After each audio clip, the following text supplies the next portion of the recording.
Hello viewers, आज की video में हम बात करेंगे कुछ ऐसे वाक्यों की जो शायद दिखने में तो काफ़ी आसान होता है और हमें लगता भी है कि हम उसे ट्रांसलेट कर सकते हैं, लेकिन शायद जब बात आती है करने की तो शायद हम कहीं ना कहीं उसमें हिचकिचा जाते हैं, गलतियां कर बैठते हैं।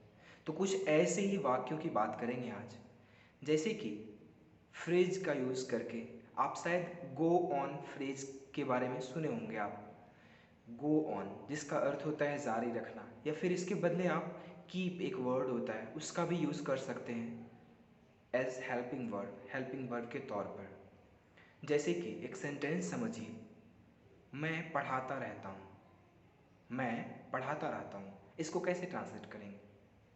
तो इसको जब ट्रांसलेट करेंगे तो आपको यहाँ पर गो ऑन या कीप का यूज़ करना होगा हेल्पिंग वर्ब के तौर पर, यहाँ पर, या वर्ब के तौर पर समझ सकते हैं।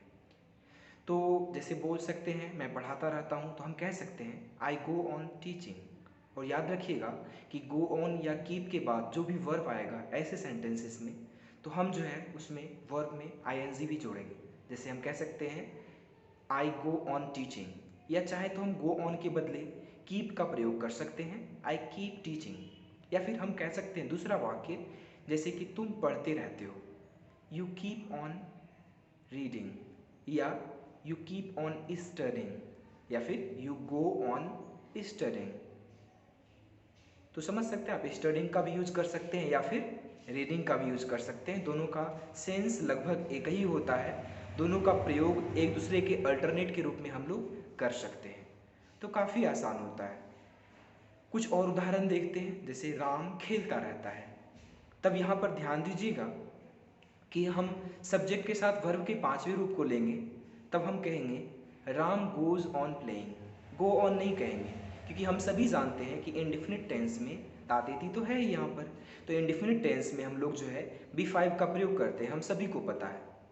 तो V5 मतलब क्या, ई एस या एस का जोड़ना। जैसे कह सकते हैं राम खेलता रहता है का क्या बनाएंगे, राम गोज ऑन प्लेइंग, या फिर राम कीप्स प्लेइंग, कीप में एस जोड़ देंगे। ठीक है, तो ये वो बात रही प्रेजेंट की। आइए एक दो और एग्जांपल लेते हैं, जैसे कि हम लोग सोते रहते हैं, वी कीप स्लीपिंग, या वी गो ऑन स्लीपिंग। तो ये तो बात हो गई प्रेजेंट टेंस की। क्या इसे पास्ट में भी बनाया जा सकता है? जी हाँ, बिल्कुल, इसे पास्ट में भी बना सकते हैं। जैसे कह सकते हैं श्याम रोता रहता था। श्याम रोता रहता था। अब ध्यान दीजिएगा, यहाँ है नहीं, था है, यानी ये सिंपल पास्ट की तरह बिहेव करेगा। और इसमें हम लोग गो के V2 या कीप के V2 का प्रयोग करेंगे, वर्ब के दूसरे रूप का। जैसे हम कह सकते हैं Shyam kept on weeping, Shyam kept on weeping. या फिर कह सकते हैं Shyam went on weeping, Shyam went on weeping. I hope आप इसे समझ पा रहे हैं। तो हमने क्या किया, जब प्रेजेंट था तो हमने गो ऑन या कीप का प्रयोग किया वर्ब के रूप में, और जब यहाँ पास्ट है तो हम गो का ही V2 फॉर्म या कीप का V2 फॉर्म यूज़ कर रहे हैं। तो कितना आसान होता है। आप चाहे तो इनकी मदद से स्पोकन इंग्लिश अपना बेहतर कर सकते हैं। तो कुछ और एग्जांपल्स लेते हैं, जैसे कि मेरा भाई मुझे पीटता रहता था, my brother kept me beating, my brother kept me beating. या फिर कह सकते हैं my brother went on, my brother went on beating मी। आसान है, बस हमने कीप को कैप्ट में कर दिया। My brother kept me beating, थोड़ा सा इसमें इम्प्रूव कीजिएगा। माई ब्रदर कैप्ट मी वीटिंग, चूँकि यहाँ वर्ब का फॉर्म की यूज हो रहा है तो वर्ब के रूप में आ रहा है कीप, इसीलिए हम लोग ऑब्जेक्ट लेंगे वर्ब के बाद। तो कुछ और एग्जांपल्स, जैसे कि मेरे पिताजी मुझे डांटते रहते थे, my father kept me scolding, या फिर my father went on scolding me. तो यह दोनों में अंतर हो जाएगा। तो जब ऑन आएगा तब आपको वर्ब पहले लाना होगा, मुझे तब ऑब्जेक्ट बाद में आएगा। थोड़ा सा अंतर है, तो इस अंतर को भी आपको ध्यान में रखना होगा।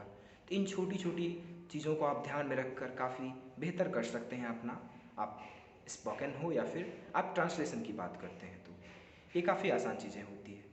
तो आई होप आप कुछ और सेंटेंस हम दे पा रहे हैं आपको, तो आप शायद इसे कमेंट बॉक्स में आप लिख सकते हैं। जैसे एक सेंटेंस है, तुम लोग फिल्म देखते रहते हो। आप इसे ज़रूर कमेंट बॉक्स में बताएं। आखिर इसको कैसे ट्रांसलेट करेंगे, प्रेजेंट में है, आप बना सकते हैं आसानी से। तो मैं भी जानना चाहता हूँ कि क्या आपने क्या सीखा इस वीडियो के ज़रिए। तो धन्यवाद इस वीडियो को देखने के लिए। इसी तरह के कुछ नए सेंटेंसेस, कुछ इंग्लिश की नई ट्रिक्स, चीज़ों को सीखने के लिए जुड़े रहें हमारे चैनल से। शुक्रिया।